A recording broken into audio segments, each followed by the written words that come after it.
Welcome to Ghosts of Asia, where ancient whispers echo through concrete walls, where shadows linger longer than they should, and where the dead never leave quietly. In this corner of the world, ghosts do not rattle chains. They appear in flickering reflections, in quiet elevator rides, in CCTV footage no one dares to rewind. Each story you hear is rooted in a place someone once called home, a hallway, a stairwell, a unit that no longer exists on paper, but something still lives there. Tonight's tale is one such haunting, a slow unraveling of truth twisted by technology, where surveillance doesn't just record the living, but captures the moment someone crosses over. This is the story of the security camera that saw her twice, and it begins when no one was watching, except the camera. Make sure you're alone. Check your hallway mirror. And whatever you do, don't look away when the screen flickers. Because some ghosts don't need doors to return. They only need to be seen. Tan arrived just before dusk. The sun dipped behind the neighboring towers, casting a golden haze across the mirrored glass of Emerald Crest, one of the newer condominiums rising from the bones of an older city. It was all polished tile and artificial silence, the kind of building that wore its modernity like a mask. Underneath, the bones of something older still stirred. He signed in quietly, holding his breath as the automatic glass doors sealed shut behind him with a whisper. The marble lobby was empty. His footsteps echoed faintly. It was his first day, or rather, first night. The other guards had nodded politely during the briefing, offered him half smiles, but said little. The night shift was often solitary. That was why Tan had accepted it. He didn't mind the silence. In fact, he preferred it. A woman in a beige uniform led him to the security office, a narrow room tucked behind the reception counter. One wall was dominated by an array of monitors, each one showing a grainy feed of the building: the front lobby, elevator banks, parking garage, rooftop garden, service hallways, and every floor from 1 to 33. "Everything's set," the woman said without turning around. "Keep an eye on the lobby after midnight. That's when most deliveries go missing." She paused. "And don't sleep on the job. The cameras catch everything." Tan nodded. He didn't ask questions. Not yet. The door closed behind her, and for a moment it felt like something deeper than sound had been sealed away. He took a seat. The chair was stiff. The air smelled faintly of disinfectant and plastic. The hum of the monitors formed a low mechanical lullaby, and for the next few hours, nothing unusual happened.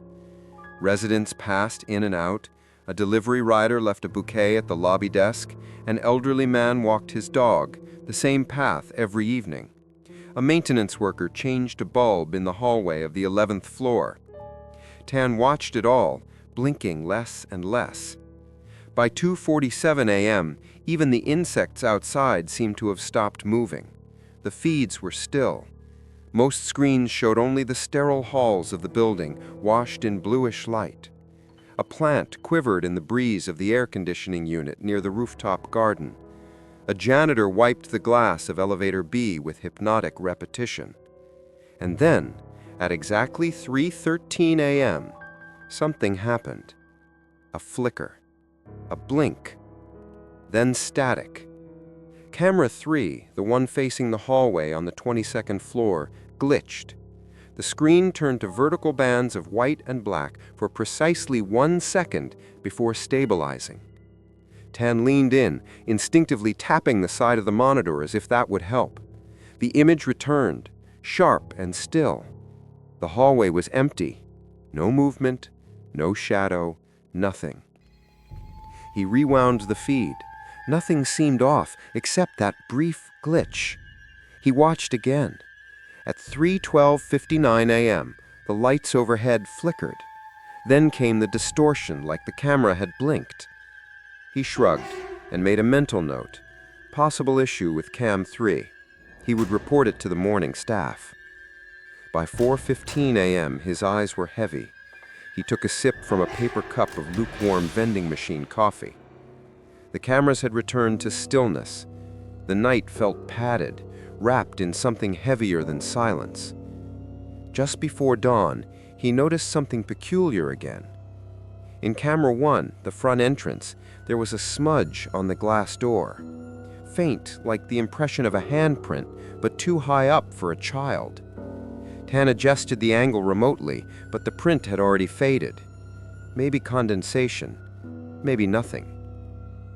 At 6 a.m., Mira arrived. She smiled, barely. "All quiet?" Tan hesitated. One camera glitched, cam 3, just for a second. 3:13 a.m. Mira glanced toward the monitors, then back at him with something unreadable in her eyes. "Cam 3, she repeated. "That's the floor where that unit—" She stopped, shook her head. "Never mind. Just mark it in the log. It happens sometimes." Tan dim as he was told, but the way Mira avoided looking at the screen stayed with him. So did the time, 3:13 a.m. So precise, so sharp. He went home just after sunrise, the city already buzzing with morning traffic. But all through the crowded train, his mind returned to that flicker, that 1 second of static.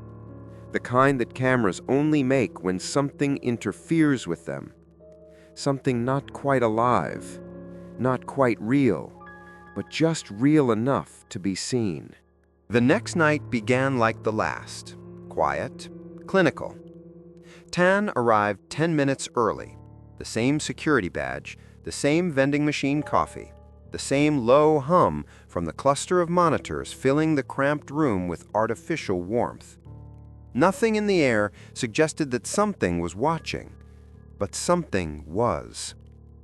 He began his routine, clicking through each feed in order. Lobby, elevator banks, garage, hallways, stairwells, rooftop, boiler room, back alley, and finally, cam 1, main entrance. It was there, just past 3 a.m. on the previous night's recording, that something unusual appeared. At first, he didn't notice her. Just another figure among many, a woman walking slowly through the glass doors, her head slightly bowed, her arms wrapped tightly around herself as if cold. But as Tan leaned closer, adjusting the playback speed, unease trickled into his chest like a slow drip of ice water. She wasn't like the others. The others entered with keycards, tapped by the side panel. They greeted the camera, glanced around, looked hurried or distracted. But this woman, she seemed unaware of the world around her. She wore a long white dress, not flashy or expensive, but simple and old-fashioned. Her hair fell like a curtain, long and straight, framing a pale face that barely tilted upward. She walked without hesitation, directly into the building. No fob, no code, no doorman to buzz her in. Yet the door opened for her. Tan paused the footage. Frame by frame, he followed her. The lobby lights flickered, not dramatically, but enough to register, and the motion sensor on the inner doors failed to react at first. She stood still in front of them for several seconds before they slowly, almost reluctantly parted. She didn't look up at the camera. She didn't carry a bag. She didn't glance around. She just entered. The timestamp read 03:13:17. Tan's heart tapped harder in his chest. He scanned the rest of the footage for that night. No footage of her leaving. No elevator activity. No hallway sighting. no returning through the entrance. It was as if she had vanished into the walls. He rewound the lobby footage again, watched closely, watched the seconds before she appeared. At 03:13:06, the entrance was empty. At 03:13:08, a distortion flickered near the left side of the glass. Then suddenly, she was there. Like the frame had skipped, like time itself had stuttered. Tan checked the logs for visitor sign-ins. Nothing. No deliveries, no intercom request. He checked the resident entry records. No one buzzed her in. The system showed no authentication activity within that window. Yet the camera saw her, and now so had he. Just before sunrise, Tan walked out into the lobby to examine the front doors. The glass still bore faint smudges from fingerprints and moisture, but when he pressed his own hand against it and compared it to the footage, his print looked solid. Her hand had never touched the glass. She didn't push. She didn't pause. She simply passed through. The lobby lights buzzed overhead. One of the bulbs near the camera fixture flickered intermittently, as though irritated by something unseen. Tan reached up and tapped it gently. It steadied for a second, then blinked again. He returned to the office. For the first time in a long while, he felt the tickle of something he didn't want to name. Not fear, not yet, but the feeling that something old and uninvited had brushed past him and left its scent behind. He stared at the paused frame. The woman stood mid-step, halfway through the doors, her hair hanging limp, her white dress floating slightly as if caught in wind that wasn't there. Behind her, the world outside was still. No cars, no movement, no sound. Just her and the camera that saw her. Tan blinked. In that single frame, her eyes were faintly visible through her hair. They weren't looking ahead. They weren't looking down. They were looking directly into the lens, directly at him. Tan couldn't sleep. The image stayed with him long after his shift ended. The pale woman in white, staring at the camera with eyes half hidden behind a curtain of hair. Her face had no expression, but something in the way she paused, as though she knew she was being watched, gnawed at his mind like a soft whisper he couldn't quite make out. By noon, he returned to the security room. He wasn't supposed to. His shift was over, and Mira gave him a puzzled look as he quietly sat back at the console, but said nothing. She'd seen that look before, the haunted curiosity that sometimes took hold of the night guards. Most of them eventually let it go. Tan didn't. He pulled up the footage from the night before. Cam 1, main entrance. 03:13:17 a.m. There she was again. Same pace, same posture, same empty stare. But something felt wronged. He slowed the footage, slower, slower still. Watched her cross the lobby again, watched her vanish toward the elevators. Then he noticed something bizarre. He scrubbed backward, back to 03:03 a.m., the same frame, the same lobby, a flicker. And then she appeared again. Tan froze. He leaned forward, sweat prickling his temple. He played the 03:03 clip next to the 03:13 one, side by side on split screens. They were identical. Same woman, same white dress, same movement. But except, she wasn't quite the same. The earlier footage, the 03:03 version, showed her walking fluidly. Her movements were soft, natural. Her arms swayed slightly with each step.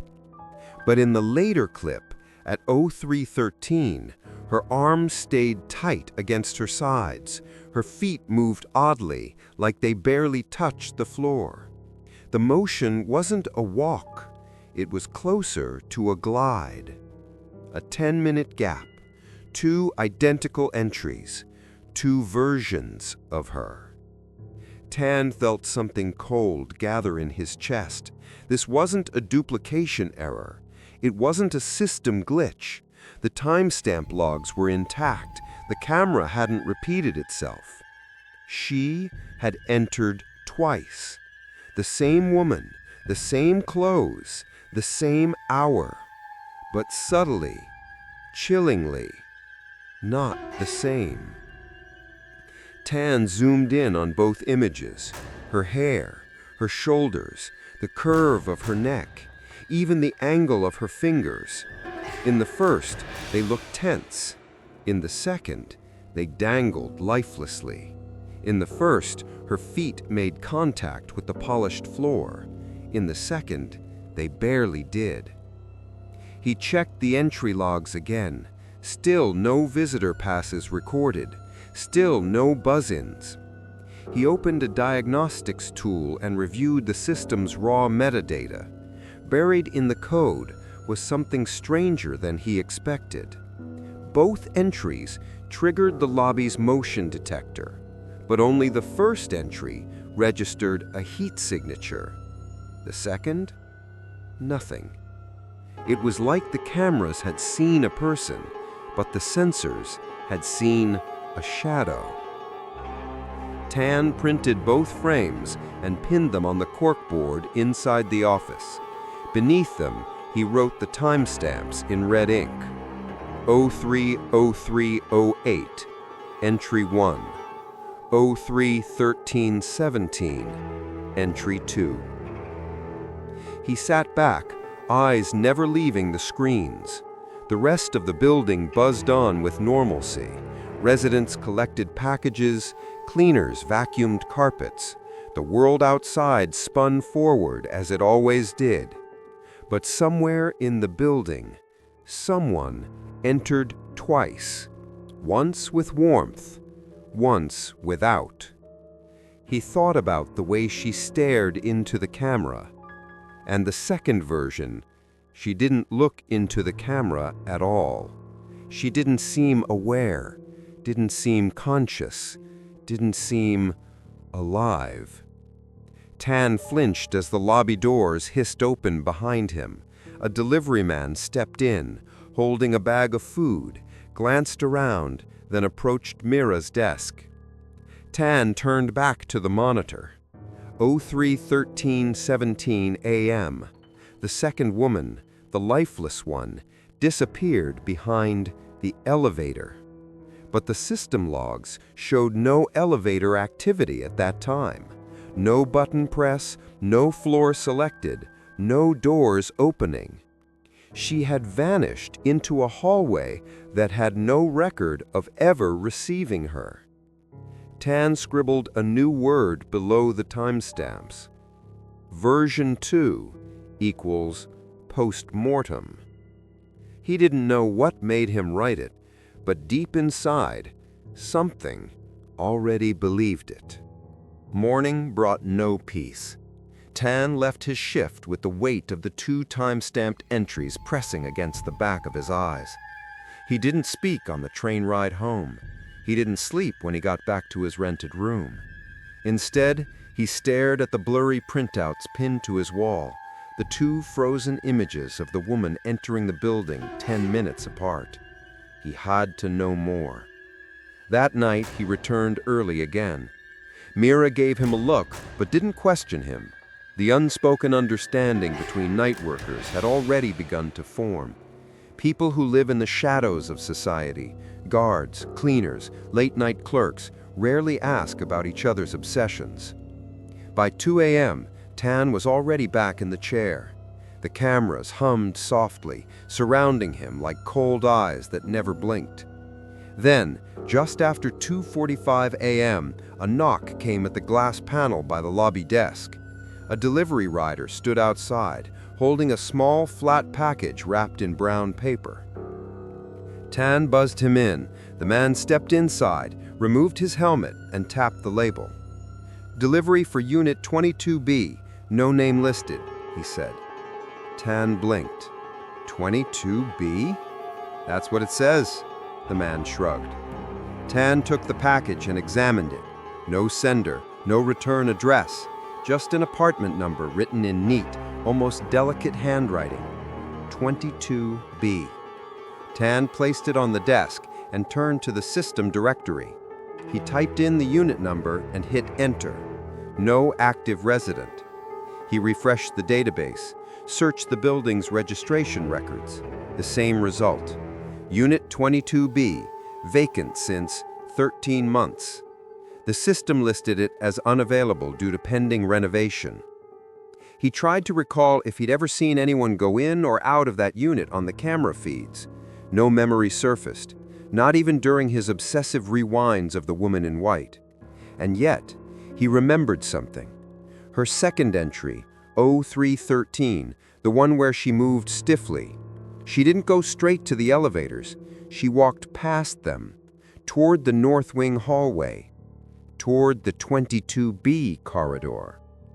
Tan pulled up the hallway feed for that night. Cam 22 North. He scrubbed through the footage at the moment she should have passed. There, a soft blur, barely a shadow, her figure slipping into the frame and out again, as if the lens itself hesitated to capture her clearly. No other residents appeared in that hallway during that time. Tan stared at the footage, then back to the package. He took a pair of gloves from the drawer, standard protocol for handling unclaimed parcels, and carefully turned the envelope over. There was no tape, no seal, just a fold. Inside was a single item, a white plastic ID badge, the kind used to access the building. On it, the printed name, Lena T.N. Below it, faded almost to invisibility, was the same unit number, 22B. Tan's heart stopped for a moment. He searched the internal staff database, no results. He checked the archive files, still nothing. But when he Googled the name, a result finally surfaced. Lena Thavornithot, age 28, died 13 months ago. Cause? Elevator malfunction. Tan's eyes narrowed. The article was short, vague, said she lived in Emerald Crest, said she was visiting friends when the elevator failed, causing her to fall 3 floors inside the shaft. It mentioned delays in her body being recovered due to power outages caused by renovations. But the image in the article told him everything he needed to know. Long black hair, pale face, a white dress, slightly wrinkled, and her eyes, sharp, deep, yet distant. It was her, the woman from the footage. Tan looked again at the date of death, 13 months ago, the same month Unit 22B had been listed as under renovation, the same month she died, the same month she stopped being seen. But now, she was seen again. Tan turned to the monitors and pulled up the hallway feed for the 22nd floor. Nothing. Stillness. Until a flicker, a motion blur, and then a light above 22B clicked on, even though the unit was registered as having no power. Tan didn't move. The camera's infrared blinked once, then held steady. And then the hallway returned to stillness. The ID badge sat cold and unmoving in his palm, but his fingers trembled around it. She had returned. She had been seen again. And this time, she wanted something left behind. The building had never felt louder than when it tried to be silent. That night, the elevator doors sighed with a little more resistance. The vending machine buzzed too long before delivering his coffee. Even the fluorescent lights overhead seemed to flicker more frequently, like they were whispering secrets to each other just beyond his understanding. Tan sat in the security chair, The same posture as always, but something about his stillness had changed. He couldn't stop thinking about the ID badge. Lina Thavorn Nitith, dead, 13 months ago. And yet, she had entered the building, more than once. He hadn't told Mira, not yet. Maybe she knew, maybe she didn't want to know. Either way, the truth had already taken root in his mind, growing tendrils that wrapped around every second of footage. At exactly 2:59 a.m., he began reviewing older surveillance archives. He didn't know what he was searching for, but he trusted the pull in his gut. The camera folders were organized by date. He opened the file marked 03:12 a.m., 3 nights ago, the night before the first time he saw her enter. He didn't expect to find anything. But then, at 03:13:02 a.m., she entered. Tan sat up so fast his chair rolled back. The lobby camera showed the woman again, but not quite as before. This time, her steps were slower, her shoulders hunched, her arms hung by her sides. She was barefoot, her feet leaving faint wet prints on the marble floor, and her hair was dripping. Tan rewound the footage, watched closely. Drip, drip, drip. Her hair shed water with every step, darkening the tiles. But when he checked the mop log, there was no report of wet flooring that day. No one had noticed any moisture in the lobby. No residents had slipped, no cleaners had commented on water damage. He watched again. She passed through the glass doors without touching them. The sensors didn't react. The motion lights failed to trigger. She left no heat signature, but the cameras still saw her. This wasn't just a second appearance, it was a third. But the date was wrong. The timestamp read March 2nd, 03:13 a.m., 1 full day before her first recorded entry. Tan leaned closer to the screen, hand trembling. He clicked frame by frame. This version of Lina moved with deliberate heaviness, like every step pulled her deeper into gravity. Her skin was paler than before, her lips slightly parted. Her fingers twitched with an unnatural rhythm, as though still clinging to the sensation of something that had been taken from her. And then she did something the others hadn't. As she passed under the central lobby light, she looked directly at the camera again.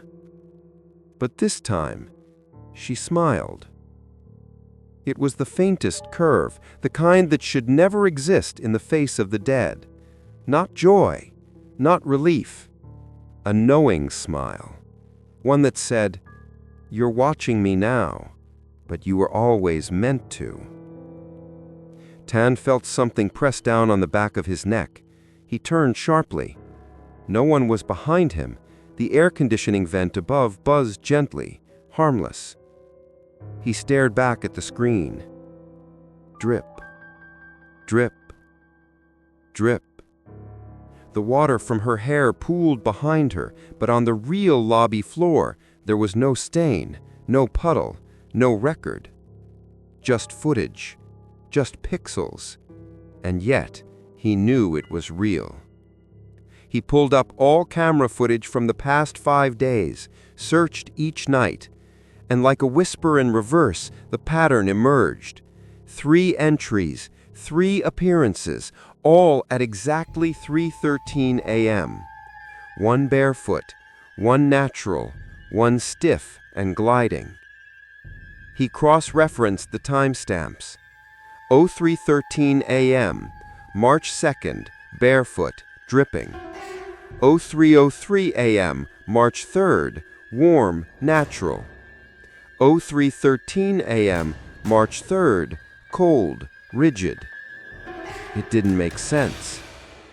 Or maybe it did. Maybe time didn't work the same way for the dead. Maybe she had been trying to return before she ever truly left. Maybe the building had seen her more times than anyone realized, and the cameras had kept the record, quiet, undisturbed, waiting for someone to notice. Tan stared at the screen, his breath shallow. The feed now showed a still lobby, the lights hummed gently. A plastic chair at the far corner rocked ever so slightly, but no one was sitting there. And yet, the timestamp at the bottom corner began to flicker. The digits twitched, then realigned. 03:13 a.m. The door opened on the screen, and even though he was watching it live, no one was standing there. But the shadow on the marble floor said otherwise. Daylight did little to warm the walls of Emerald Crest. The marble floors gleamed, the glass doors shimmered, but beneath the surface, something colder moved, like breath behind a mirror. Tan hadn't slept in over 24 hours, but he returned for the morning shift anyway, unable to resist the pull. Mira was already at the front desk, sipping tea and scrolling on her phone. Her uniform was neat, her expression calm, but her eyes held a fatigue that Tan had started to recognize in his own. He waited for the lobby to empty before speaking. "Mira," he said quietly, "do you remember seeing a woman around 3 in the morning a few nights ago?" Mira blinked. "Here?" "Yes, alone. Long black hair, white dress." She went still. Her fingers tightened slightly around her teacup. "I do," she said after a moment. "She came in, I think it was 3 nights ago, or 4. I didn't catch the exact time." Tan's breath caught. "You saw her? In person?" Mira nodded slowly. "She came in while I was finishing the shift handover. I was just about to log out. She asked for a visitor pass." Tan's hands clenched. "Did she give a name?" "No," Mira said, "but she wrote something down. I didn't check right away. I was distracted. She was quiet, not impolite, just distant. Didn't say much. Her voice was soft. I remember thinking how cold her hands looked when I passed her the pen." Tan leaned forward. "Do you still have the paper?" Mira turned and opened the drawer beside the desk. Inside was a visitor sign-in book, a thick ledger with hundreds of names, times, scribbles. She flipped through slowly, then paused. "There," she whispered. Tan looked down. The name scrawled in thin, careful strokes was barely legible. L. Tarvornithit, Unit 22B, 3:12 a.m. He swallowed hard. "Did she sign out?" Mira flipped the pages. Her lips tightened. "No, that's the strange part. I thought maybe she'd just left while I wasn't looking, but when I checked the footage later, she wasn't there."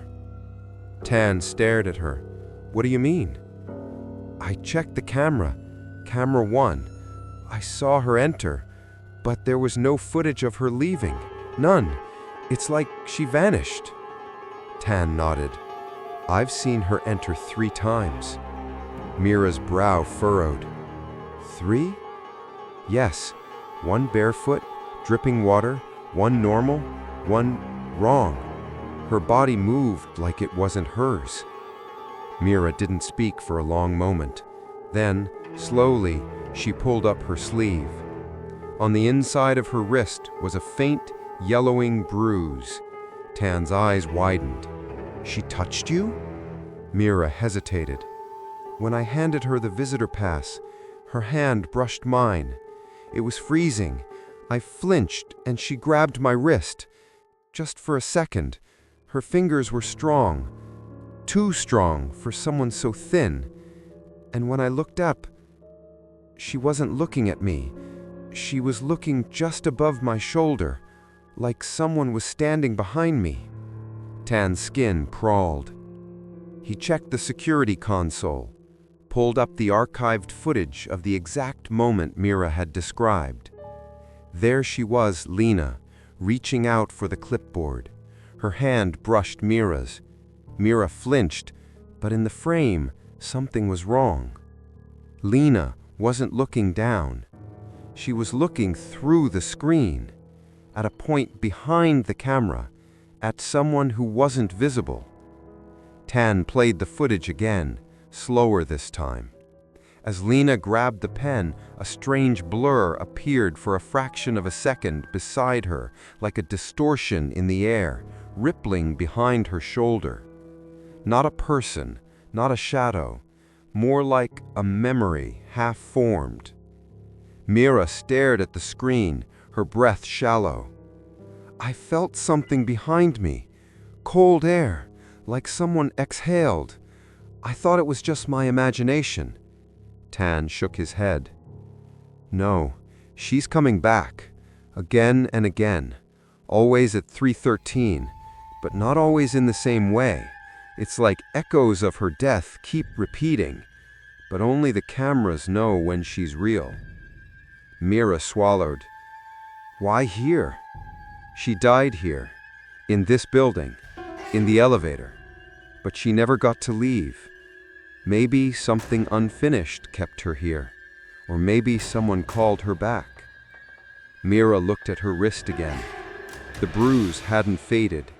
In fact, it seemed darker now, as if the memory of being touched was growing stronger. Tan turned back to the monitors. The lobby was empty, silent, still. But behind the glass doors, a faint smear appeared. A handprint, high up, faint, wet, as though someone had just arrived. Tan had always trusted elevators. He never really thought about them. You stepped inside, pushed a button, and were carried somewhere higher or lower without thinking. But now, as he stared at the building's elevator control panel, he realized how little anyone ever understood about what truly happened between floors, especially in elevator C. The building had 3 elevators, A, B, and C. Tan had checked all 3. In each recorded appearance, Lena had walked past A and B. Every time, she chose C. It wasn't random. It was specific. He pulled up the internal elevator diagnostics. The log system tracked each elevator's movements, floor stops, weight capacity, button activity, door open-close times. Elevators A and B had predictable logs. C, however, had gaps. The data from March 3rd, 03:13 a.m., the moment of her second entry, showed something strange. The elevator opened, Lena stepped in, the doors closed, and then nothing. No button was pressed, no floor selected, yet the weight sensor triggered briefly and then flatlined. The log recorded, passenger detected, floor null, door status closed, no destination. It was as if the elevator swallowed her whole and forgot it ever had her. Tan scrolled back through previous entries. He found a record from 13 months ago, the same elevator. A timestamp burned into the system memory. Fatal malfunction, 22nd floor shaft, March 3rd, 3:13 a.m. Tan stopped breathing. That was the moment, the origin point, the exact time of her death. Lena hadn't just chosen elevator C. She had died in it. Not in the hallway, not in her apartment, inside this elevator, the one no one liked to use since. He remembered the rumors when he'd first started the job. "C's slow. It hums weird. Sometimes it opens even when no one calls it." Most residents avoided it, but no one pressed for repairs. It still passed the monthly safety checks, but something about it never felt quite right. Now Tan knew why. He switched to Cam EC, the security feed inside the elevator. He rewound to 03:13 a.m., March 3rd. The camera showed her, Lena, stepping in, her feet wet, her dress dragging slightly.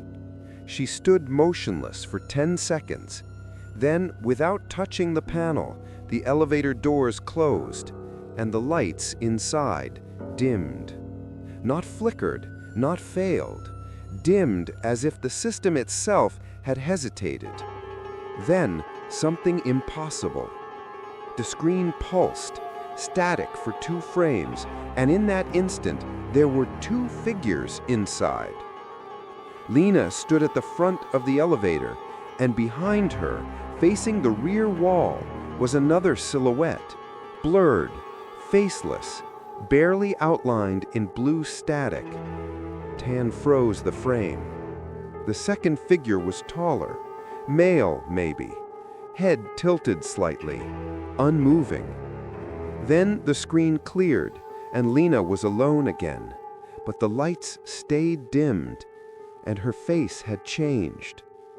Before, she had looked lost. Now, her eyes were wide, afraid, as though she had just seen something the elevator would never reveal. She turned slowly, toward the back corner, toward where the second figure had been, and the screen glitched. Tan watched the rest of the footage in silence. No emergency alarm was triggered, no floor was selected, but the elevator stayed in motion for 13 full seconds before coming to an unscheduled halt between floors. When it reopened at the lobby, it was empty. No Lena, no trace. Tan double-checked the door logs. No service request, no technician entry. He reached for the radio and hesitated, then made the call. "Mira, are you there?" A pause. Then her voice crackled through.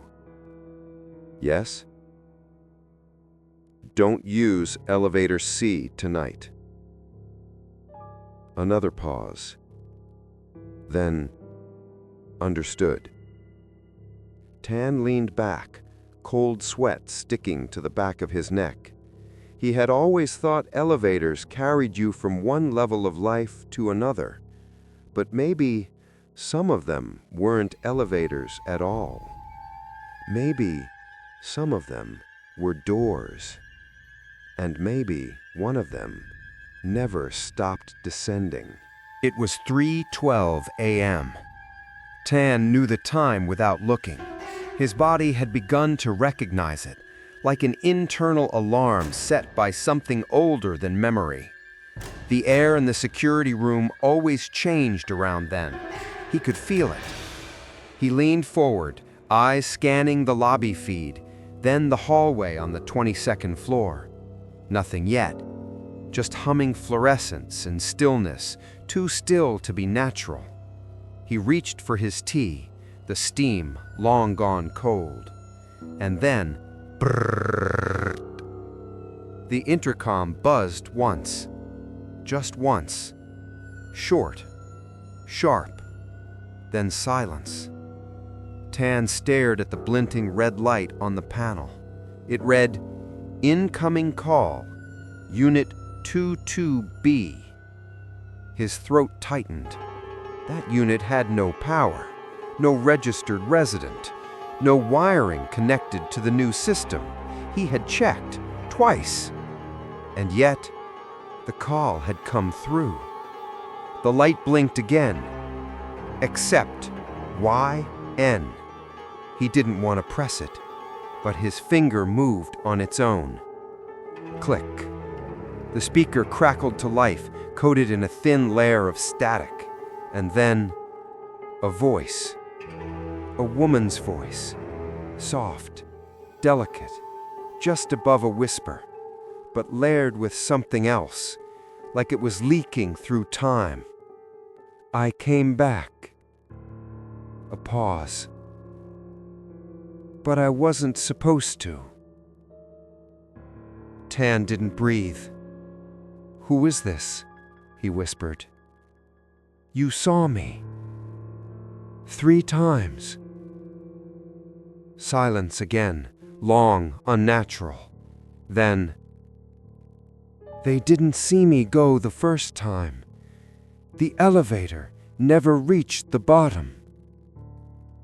Tan's blood went cold. He tried to speak, but his mouth felt like it no longer belonged to him. "What do you want?"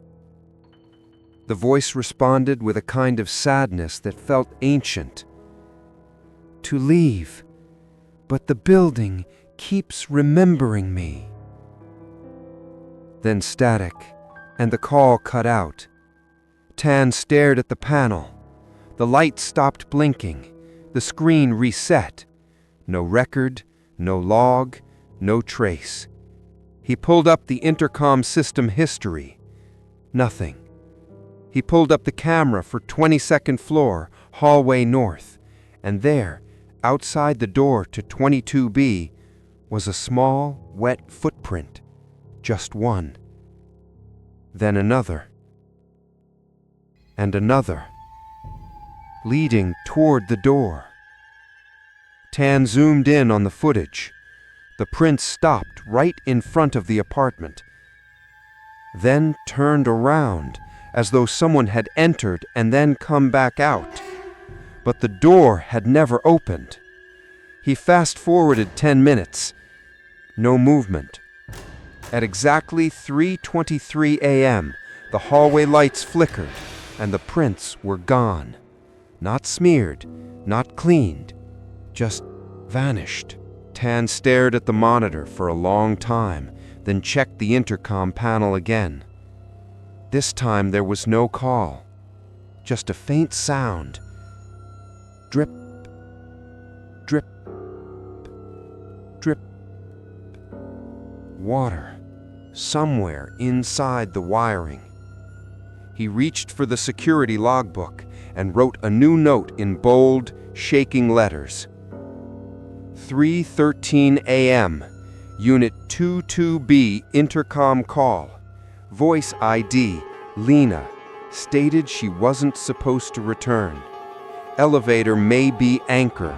Building retains memory. As he finished the sentence, a loud, low click echoed through the ceiling vent, like a door opening somewhere deep above him. He looked up, and for a moment, in the monitor's reflection, he saw something standing behind him. White, still, face turned away. But when he spun his chair, the room was empty. Except the floor near the intercom panel was wet. Tan no longer trusted time. The numbers still moved forward, hours, minutes, seconds, but they felt hollow, like the hands of the clock had forgotten what direction meant. He sat in the surveillance room at 2 a.m., surrounded by flickering monitors, feeling the cold breath of something invisible pressing against the glass. There were too many versions of her now, too many entries, too many 313s. He opened every file, every saved clip, every log, and placed them side by side like puzzle pieces. March 2nd, 3:13 a.m. She enters barefoot, soaking wet, eyes glazed over. March 3rd, 3:03 a.m. She enters again, fully dry, warm, natural, heat signature present. March 3rd, 3:13 a.m. She enters once more, this time stiff, empty, cold. 3 versions, but 2 of them were ghosts. Only one had been alive. He reviewed the March 3rd, 3:03 a.m. footage again, zoomed in, frame by frame. The way she walked, the slight tension in her shoulders, The way she looked over her shoulder once, nervously. The way she flinched as the door closed too fast. These were living movements, small fears, real fears. Tan opened the elevator log from the same timestamp. Elevator C opened. She stepped in, pressed the button for floor 22. The doors closed, and that was the last time any system registered her as a person. Because at 3:13 a.m., she entered again. The ghost version. No button pressed, no heat signature, no eyes that moved. The building had recorded both versions, both entries, only 10 minutes apart. But one was a woman trying to return home. The other was what came back after she never made it. Tan looked at the whiteboard behind him. He scribbled a word beside the 3 entries. First entry equals real. Second entry equals spirit. Third entry equals echo. He sat in silence for a long moment. What if the camera footage was not just recording events, but trapping them, holding moments like flies in amber, unable to decay? What if the surveillance system, designed to protect, had accidentally preserved the precise moment Lena died? What if that moment kept playing itself, trying to resolve, but never could? He clicked on the elevator camera feed from March 3rd, 3:13 a.m. again. As the ghost version entered, the elevator doors shut and the lights flickered. But this time, Tan did something he hadn't done before. He ran a split screen. On one side, the 3:03 a.m. video, the living Lena. On the other, the 3:13 a.m. footage, the ghost. He synced them second by second. They moved in parallel. At 3:03:21, Lena reaches to press the button. At 3:13:21, the ghost's hand rises at the same angle but hovers in the air. At 3:03:28, Lena turns her head, startled, hearing something. At 3:13:28, the ghost turns her head at the same speed, but there's nothing behind her. Tan froze both frames. The alignment was too perfect, as if the ghost wasn't just mimicking her movements, it was repeating them. Like a mirror with a delay, like a playback that didn't know it was being watched. And then Tan realized she hadn't returned twice. She had never left. Her death had been so sudden, so unprocessed, so unwitnessed, that the building's systems had held on to her like a digital scar. One version, alive, entered, unaware she was about to die. The other version, post-mortem, entered again, repeating the same walk toward the same fate again and again. And the cameras had kept seeing both. Tan reached under the desk and pulled out the old analog security journal. It was dusty and unused in years, replaced by digital systems. But tonight, he needed to write this by hand. Something physical, something not stored in electricity. He wrote, "Lena entered twice, once as a woman, once as a memory. Both at 3:13 a.m. Only the building can tell them apart, and only because the cameras remember what people forget." He capped the pen. Then the lights in the security office dimmed, not all the way, just enough to make the screens glow sharper. A static hum bled into the monitors. He looked at camera 3, the hallway outside elevator C. The doors opened. No one stepped out. But the wet footprints began to appear, one after another, leading down the corridor, back toward Unit 22B. Tan watched, unmoving. Somewhere in the building she was walking again. And the question wasn't whether she'd entered twice. The question was, what version of her was walking tonight? The basement of Emerald Crest was not listed on any map.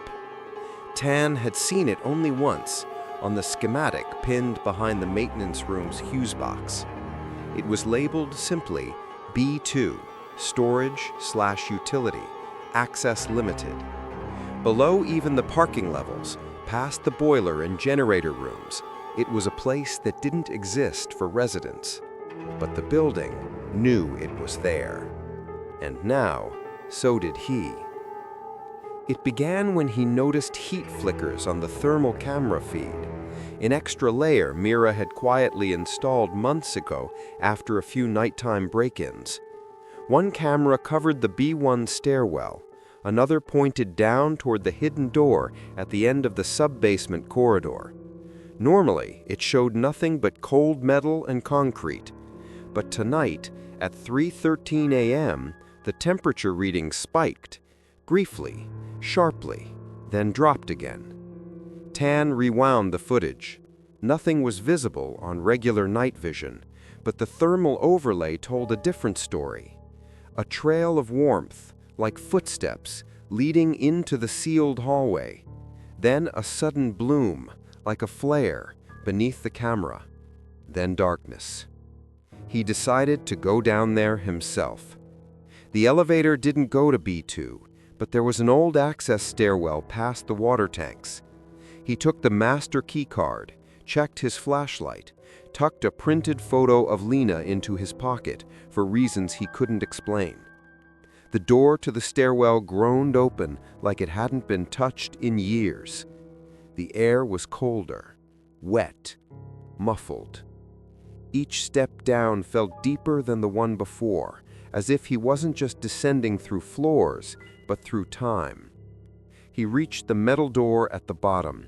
It had no lock, just rusted hinges. Tan hesitated, then pushed it open. What he found inside wasn't machinery. It wasn't storage. It was a room. Small, square, concrete walls stained dark from years of condensation. And in the center, laid out on cracked tiles, was a shrine. Not modern, not clean, old. A wood platform sat in the center of the room, blackened by fire. Burnt incense sticks curled like skeletal fingers from rusted holders. Melted candles had fused into the stone. Someone had drawn a circle on the ground with red string and ash. And around it, water stains, footprints, small, barefoot, leading in and out. Tan stepped carefully. He crouched before the shrine, and only then did he notice something carved into the floor. Letters, in Thai, crude, shaky, but clear. He copied them down. Later, he would have them translated. She was not supposed to die here. We called her back to say goodbye. But something else came with her. Tan's hands trembled. This wasn't a utility room. It was a ritual site.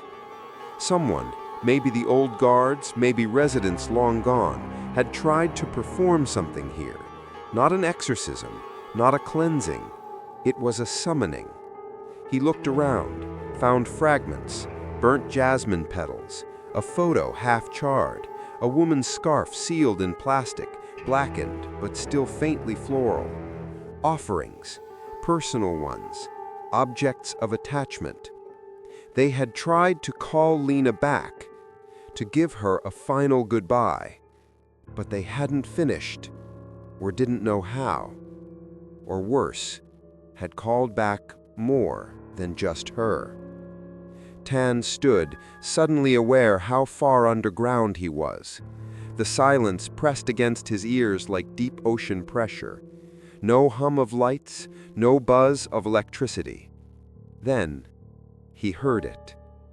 A faint, dragging sound from the far corner of the room, behind the shrine. He turned slowly.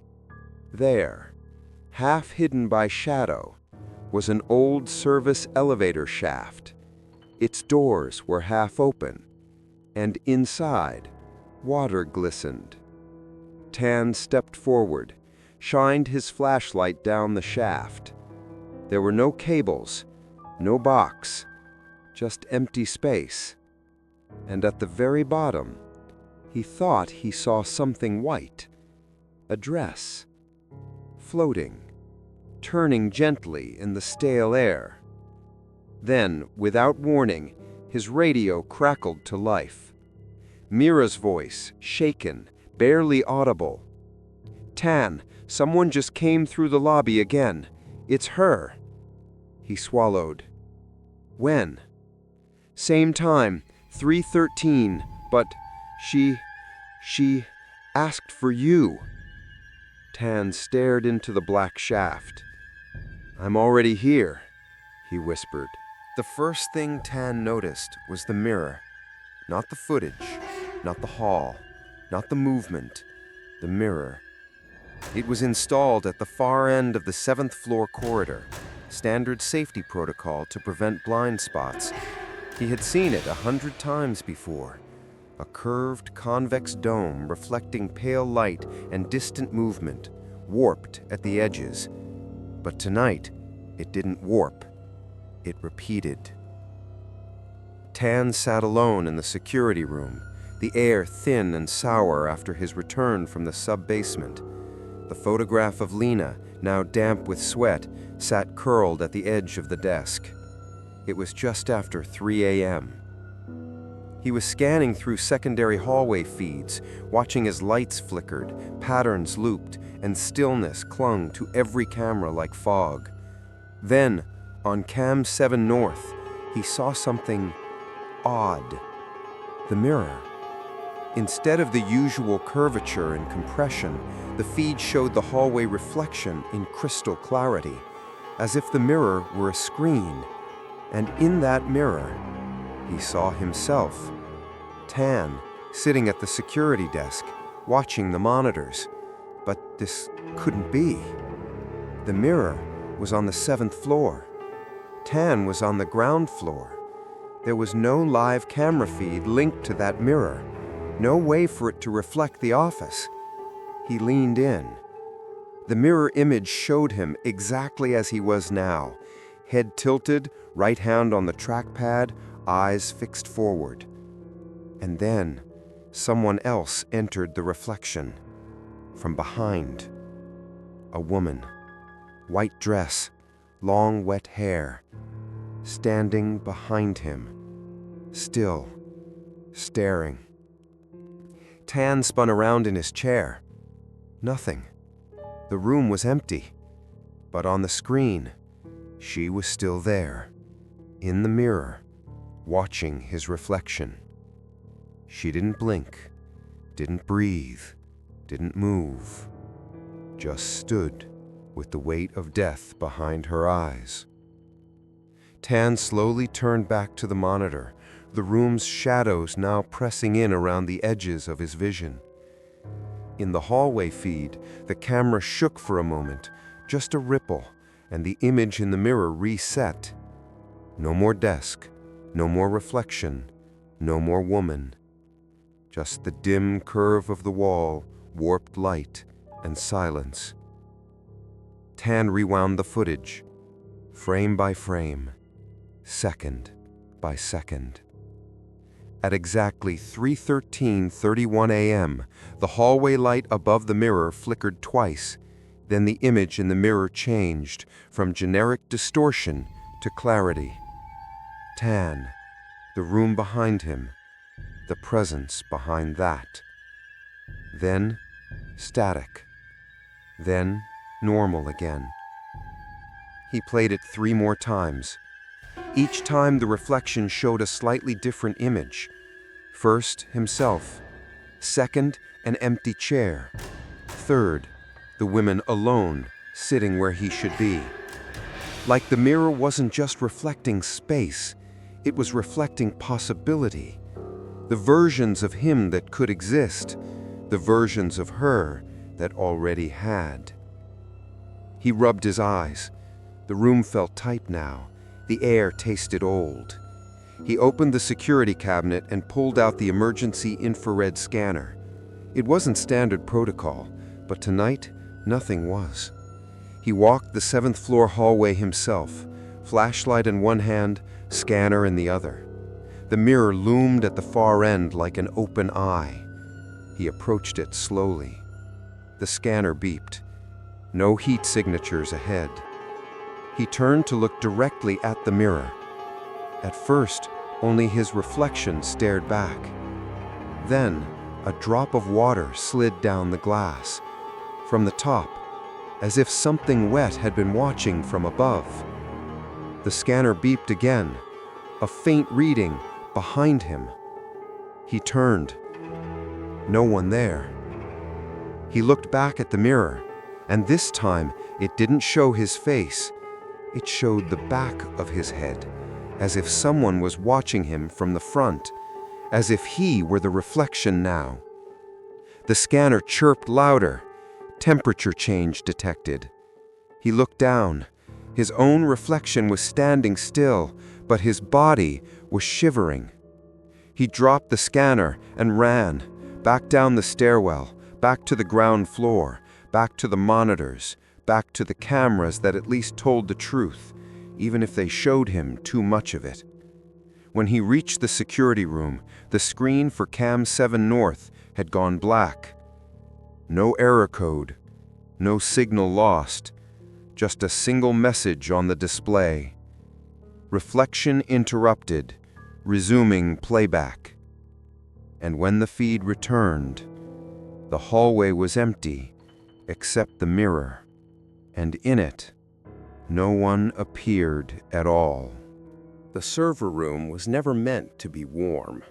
It was the beating heart of the building's digital veins, cool, humming, sterile, rows of blinking lights, machines that never slept. It should have been the one place where ghosts couldn't follow. But tonight, even the server room breathed. Tan stood at the center of it, bathed in the pale blue light of router panels and cooling fans. The main terminal beeped in front of him. A full system diagnostic had been queued. He'd initiated it after the mirror incident. He needed answers, and the only place left to look was the source, the building's memory. He connected the diagnostic console to the main feed archive. All camera data, all audio logs, all motion detections. Everything the system had ever seen. System status: unstable. Camera logs: partially corrupted. Last stable sequence: March 3rd, 03:13:44 a.m. Tan stared at the screen. The moment she died. He opened the file, and the footage began. Elevator C, interior camera. Lena steps in, alone, shoes wet, hair dripping, eyes forward. The elevator doors close. She presses nothing. At 03:13:08, the elevator lights dim. Tan watches, again, her head slowly turned to the left, toward the back corner, as though hearing someone speak.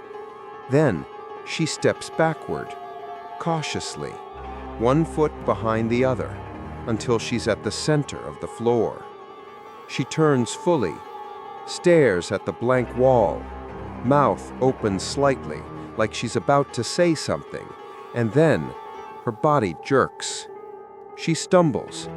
Her arms flail for balance.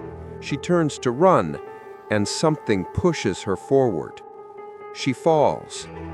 Not a trip, not a feint, a clear, forceful motion. She is pushed, and the moment she disappears from frame, the footage loops. Again. Lena steps in, doors close, she turns, looks, steps back, is pushed, disappears. Again, and again, and again. Tan presses keys, tries to pause, tries to exit. The footage will not stop. The terminal beeps. Autoplay. Locked loop detected. Segment corrupted. The image stutters, freezes, then resumes. But this time, the moment she turns, she's staring at the camera, eyes wide, mouth trembling, and for a single frame, her lips move. Tan freezes the feed, backs it up, frame by frame. He zooms in, overlays the image, runs lip-reading software built into the diagnostic suite. It deciphers just 3 words. He pushed me. Tan's fingers go numb. He replays the frame, tries to spot another presence, a shadow, a flicker, a shape. But there is no one else recorded, no other heat signature, no motion, no body. Just her and the elevator. He scrubs backward in time, tries to isolate the anomaly, looks for gaps in the digital fingerprint, and finds it. A 4-second blackout. Camera feed drops to static right at 03:13:27 a.m., 4 seconds before she falls. The blackout ends. She is mid-air. Tan's stomach churns. The system was tampered with, not by software, by presence. He accesses the raw feed logs, embedded metadata, timestamps, compression frames, and then he sees it. A ghost entry, a subroutine not authorized by the building's firmware. It reads, Echo, Lena, 313, recursion. Death unwitnessed equals true. Loop equals true. Tan's hands shake and he whispers to himself. She wasn't just repeating. She was recorded in death, not remembered, replayed. This wasn't haunting. This was programming. Some part of her had bled into the system, her final moment repeating endlessly because no one saw it happen, because no one believed she was pushed. And now the building refused to forget. Tan steps back from the console. A faint buzz fills the air, and then, from behind the server racks, a soft, wet drop. Drip. He turns the flashlight on, walks slowly, light sweeping across the room. On the far wall, water stains, and on the glass casing of the central server, a handprint. Small, feminine, fresh. He raises the flashlight.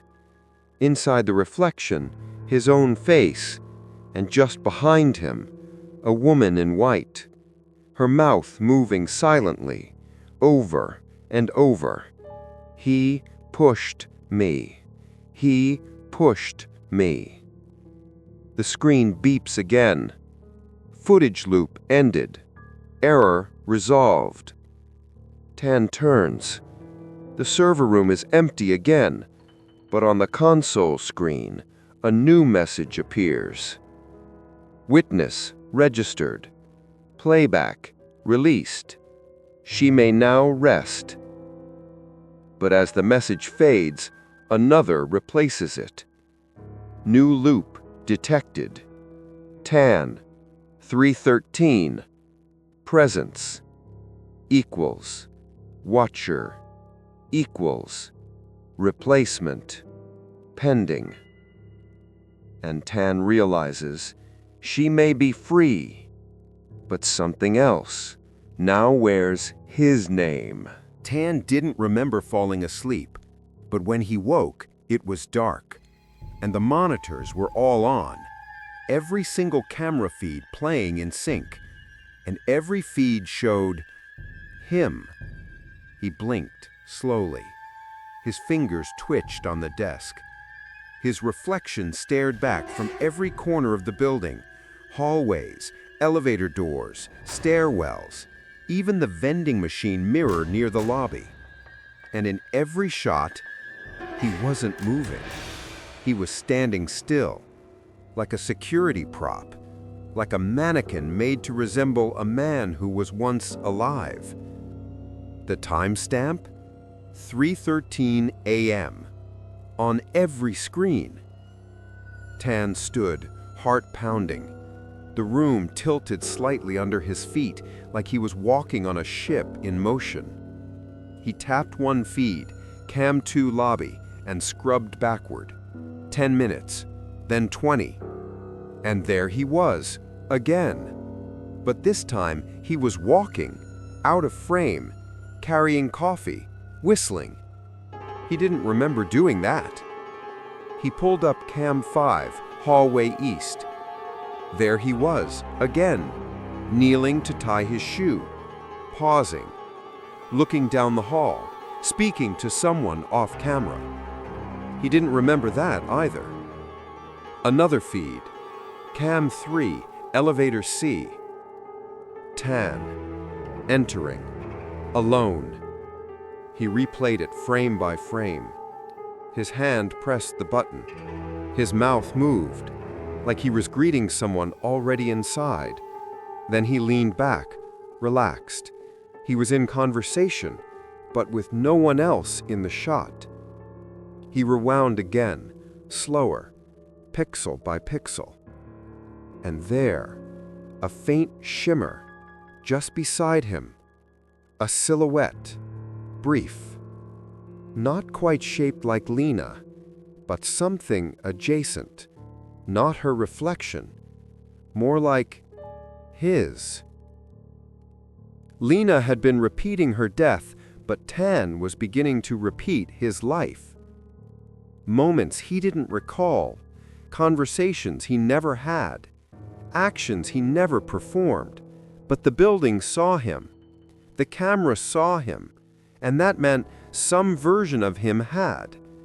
He opened the analog logbook, the one he'd written in by hand, but the entries were different now. Pages he didn't write, dates he never lived through, ink in handwriting that looked like his, but wasn't quite right. Watched her again. Didn't speak this time. I think she's listening. I asked what she wanted. She asked if I remembered the fall. I do now. Tan's hands trembled. He flipped to the first page. Shift start, March 3rd, 3:13 a.m. Camera reboot failed. Power flicker on 22B. Lena seen again, not alone. He turned to the last page. It read, "She was pushed. She looped until someone saw. But now she's not the only one who entered twice." He stared at the line. Entered twice. He stood, walked to the mirror in the hallway outside the security room, stared at himself. Same uniform, same face, same posture. But behind his reflection, a second version of himself stood in the shadows, not mimicking, watching. Tan turned quickly, nothing behind him, but the mirror still showed two of him, one looking out, one slightly smiling. The radio buzzed, Mira's voice thin, distorted. "Tan, when did you come back in?" He pressed the mic. "I never left." "That's not possible. I just saw you leave the building 10 minutes ago." He paused. "You waved at me, got on the night bus. It just pulled away." Tan slowly turned back to the monitor, switched to Cam 1, front entrance, rewound 10 minutes. And there, clear as day, was himself, waving, smiling, stepping onto the night bus. The timestamp? 3:13 a.m. He leaned in close. The Tan on screen looked back, and just before the bus door closed, he whispered something. The system picked up no audio, but Tan read his own lips. This is the second time. The screen flickered. Back in the server logs, a new loop had been generated. Tan.entry 2. Authenticated. Status: mirroring. Role: watcher. Return: denied. Memory integrity: fractured. Tan backed away from the desk. Some part of him was no longer sure which version of himself was still here, the one watching or the one already gone. He looked around the security room. Everything was the same except for one thing. His reflection no longer moved when he did. Tan had stopped blinking. It was well past midnight, though time had lost meaning. He no longer trusted clocks, not since he saw himself ride the bus while also sitting in this very chair. He hadn't spoken to Mira again, not since her voice last broke through the radio. "You left." But he hadn't. Had he? He sat now in the security office, the monitors humming, the faint glow casting harsh shadows on the wall behind him. He was writing by hand, one final entry in the analog logbook, each letter slow, deliberate. I saw her. She saw me. We both stayed too long. The building remembers us now, and it doesn't forget. If someone finds this, watch the footage. From the beginning. Don't stop. Let it see you watching. He tore the page out and pinned it to the corkboard behind the desk with a rusted thumbtack. Then he stood. The office was still, almost sacred in its silence. No breathe, no buzz, just the whisper of electricity in old wires. He walked to the central control panel and entered a command. Camera protocol, continuous recording, enabled. Loop prevention, off. Archive retention, infinite. Playback lock, manual only. He hit enter. A long beep echoed. Then silence. The cameras began recording, every angle, every corner. All of it, now watching endlessly, waiting for something to change. Or not. Tan took one last look at the monitors.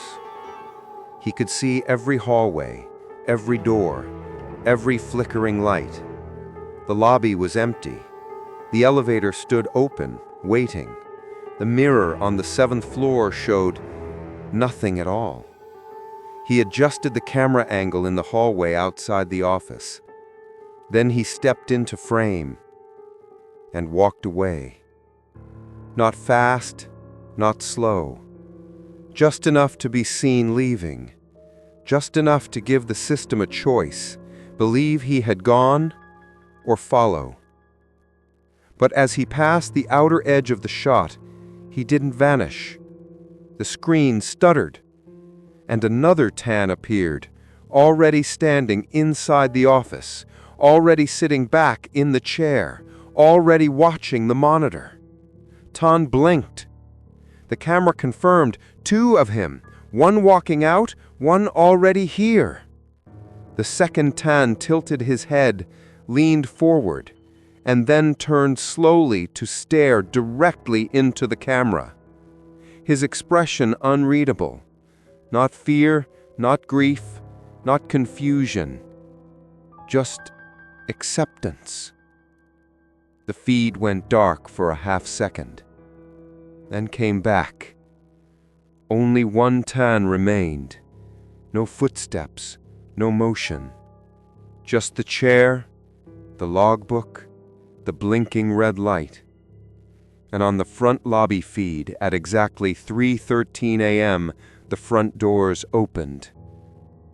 But no one came in. Or maybe someone did. Because on the camera in elevator C, a shadow passed by the door. Then, without pressing anything, the elevator began to descend. No one visible inside, no voice heard, no command given, but the system registered it. Passenger 1. Destination Null. Occupant ID, T. Nguyen. Last seen, 3:13:13 a.m. Status, no exit recorded. Back in the security office, the final camera, Cam 0 Observer, clicked to life. It was never used. It faced the desk itself, designed for auditing, and it showed a still image. A man, leaning forward, right hand on the trackpad, eyes fixed to the monitor, watching, still, breathing, but not blinking, waiting to be noticed, waiting for someone, anyone, to see him. In the bottom right corner of the screen, a single word appeared. Recording. And just beneath it, this time, someone saw.